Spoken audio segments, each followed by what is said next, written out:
আসসালামু আলাইকুম ওয়া রাহমাতুল্লাহি ওয়া বারাকাতুহু।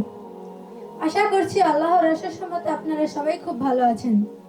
আমি জান্নাত আক্তার সাহেরা খাতুন মহিলা মাদ্রাসা ও এতিমখানার একজন ছাত্রী। আজ আমি আপনাদের সাথে আমার জীবনের গল্পটি শেয়ার করব।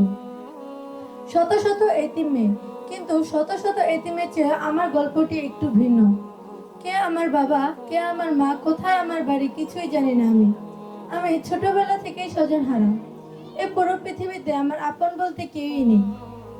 রাস্তায় অলিতে গলিতে ঘুরে বেড়াতাম, ফুটপাতে ঘুমাতাম, ক্ষুধা লাগলে কারো কাছ থেকে কিছু চেয়ে খেতাম। একদিন এক মহিলা আমাকে জিজ্ঞাসা করে, তুমি কি যাবে আমার সাথে আমাদের বাড়িতে? তখন আমি রাজি হয়ে তার সাথে তাদের বাড়িতে গেলাম। সেখানে গিয়ে শুরু হলো আমার নতুন আরেক জীবন। সেখানে নিয়ে আমাকে আদর তো দূরের কথা, তার বাসার সমস্ত কাজ আমাকে দিয়ে করাতেন এবং কাজের ত্রুটি হলে আমাকে মারধর করতেন এবং বিভিন্ন ধরনের নির্যাতন করতেন। এমনটি দেখে পাশের বাসার এক আন্টি আমাকে এই সাহেরা খাতুন মহিলা মাদ্রাসা ও এতিমখানায় এনে ভর্তি করিয়ে দিয়ে যান।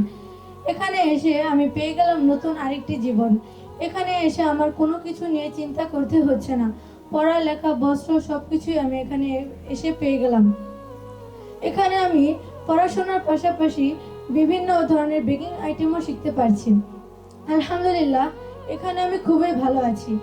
এখানে শিক্ষক শিক্ষিকারা আমাকে যেন তাদের সন্তানের মতো আদর করছে। আজ আমি আমার মনের আন্তরিক থেকে দোয়া করছি, আল্লাহ যেন আপনাদের সকলকে সুস্থ রাখেন এবং আমার মতো শত শত এতিমের মাথায় সাহায্যের হাত দেওয়ার তৌফিক দান করেন। এতক্ষণ আমি যার গল্পটি বললাম সে আর কেউ না, আমাদের জান্নাত।